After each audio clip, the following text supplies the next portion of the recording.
नमस्कार। आज हम एक बहुत बड़े और जरूरी विषय पर बात करने वाले हैं, भारत की नई राष्ट्रीय शिक्षा नीति 2020। ये एक ऐसा बदलाव है जिसका असर हम सब पर पड़ेगा। तो आज हम क्या क्या जानने वाले हैं। सबसे पहले देखेंगे कि आखिर इस नई नीति की जरूरत ही क्यों पड़ी। फिर बात करेंगे कि स्कूलों के सालों को कैसे बदला जा रहा है, क्लासरूम के अंदर क्या नया होगा और हाँ, हायर एजुकेशन में क्या बड़े बदलाव आने वाले हैं। और आखिर में इसके लक्ष्य और गवर्नेंस पर भी एक नजर डालेंगे। तो चलिए शुरू करते हैं पहले पॉइंट से। देखिए, इस नई नीति की कहानी एक सीधी सी बात से शुरू होती है कि जो हमारी पिछली शिक्षा नीति थी वो अब काफी पुरानी हो चुकी थी। 3 दशक, जरा सोचिए, दुनिया कितनी बदल गई है इन 30 सालों में। तो ये साफ है कि 21वीं सदी की जो चुनौतियां हैं उनके लिए हमें एक नए और मॉडर्न फ्रेमवर्क की बहुत ज्यादा जरूरत थी। और हाँ, ये कोई एक दिन का काम नहीं था, ये एक बहुत लंबी प्रक्रिया थी जो कई सालों तक चली। इसमें कई कमिटियां बनी, बहुत विचार विमर्श हुआ ताकि भविष्य के लिए एक ठोस रोड मैप तैयार किया जा सके। अब आते हैं इस पॉलिसी के एक सबसे बड़े और कह सकते हैं सबसे ज्यादा चर्चित बदलाव पर। वो है स्कूल के सालों को देखने का, उन्हें ऑर्गेनाइज करने का एक बिल्कुल नया तरीका। तो हम सब जो 10+2 सिस्टम से वाकिफ हैं वो अब बदल रहा है। उसकी जगह आ रहा है 5+3+3+4 सिस्टम। अब सवाल यह है कि इसका मतलब क्या है। असल में ये सिर्फ नंबरों का खेल नहीं है, इसे बच्चों के विकास के अलग अलग स्टेज के हिसाब से बनाया गया है। तो ये जो नई संरचना है वो एक स्टूडेंट की पढ़ाई की पूरी यात्रा को 4 अलग अलग हिस्सों में बांटती है और हर हिस्सा बच्चे की उम्र के हिसाब से डिजाइन किया गया है। और यहीं पर ये और भी दिलचस्प हो जाता है। देखिए, हर स्टेज का एक खास मकसद है। फाउंडेशनल स्टेज में खेल खेल में पढ़ाई होगी, कोई एग्जाम नहीं।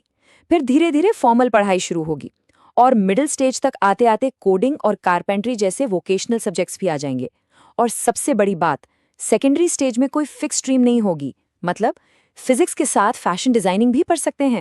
चलिए अब आगे बढ़ते हैं, क्योंकि ये पॉलिसी सिर्फ स्कूल के स्ट्रक्चर को ही नहीं बदल रही, बल्कि क्लासरूम के अंदर पढ़ाई के तौर तरीकों को भी पूरी तरह से बदलने वाली है। एक बहुत बड़ा और जरूरी बदलाव है भाषा को लेकर। अब कम से कम क्लास 5 तक बच्चों को उनकी अपनी मातृभाषा या क्षेत्रीय भाषा में पढ़ाया जाएगा। इसके पीछे सोच ये है कि बच्चे अपनी भाषा में चीजों को सबसे अच्छी तरह समझते हैं। और सिर्फ किताबी ज्ञान ही नहीं, बल्कि बच्चों को असल दुनिया के लिए तैयार करने पर भी जोर है।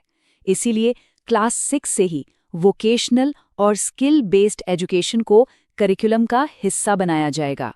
एक और अहम बात, शिक्षा का अधिकार यानी आरटीई एक्ट, उसका दायरा भी अब बढ़ा दिया गया है।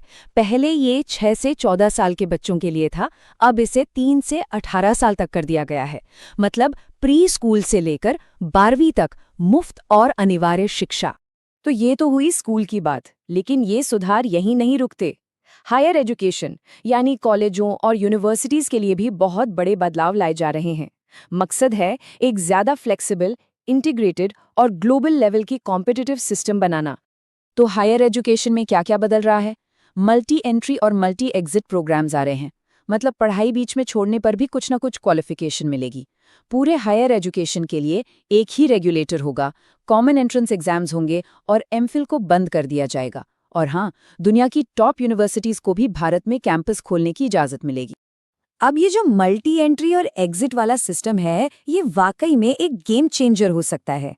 देखिए, अगर कोई 1 साल बाद पढ़ाई छोड़ता है तो उसे सर्टिफिकेट मिलेगा, 2 साल बाद डिप्लोमा, 3 साल में बैचलर डिग्री और 4 साल पूरे करने पर रिसर्च के साथ बैचलर डिग्री। इससे ड्रॉप आउट रेट कम करने में मदद मिलेगी। और रेगुलेशंस को आसान बनाने के लिए भी एक बड़ा कदम उठाया गया है।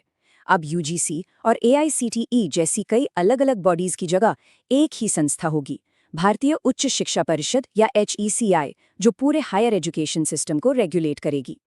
और आखिर में बात करते हैं उन बड़े लक्ष्यों और एडमिनिस्ट्रेटिव बदलावों की जो इस पूरे ट्रांसफॉर्मेशन की बुनियाद हैं। देखिए, कोई भी बड़ा सुधार बिना पैसों के मुमकिन नहीं है, इसीलिए इस पॉलिसी में एक बहुत बड़ा लक्ष्य रखा गया है। एजुकेशन सेक्टर में सरकारी निवेश को बढ़ाकर जीडीपी का 6% तक ले जाना। और कभी-कभी नाम बदलना भी एक बड़ा संदेश देता है। जो ministry of human resource development यानी MHRD थी, उसका नाम बदलकर अब फिर से शिक्षा मंत्रालय कर दिया गया है। ये दिखाता है कि फोकस वापस एजुकेशन और लर्निंग पर लाया जा रहा है। तो इसमें कोई शक नहीं कि ये एक बहुत बड़ी और दूर की सोच रखने वाली पॉलिसी है।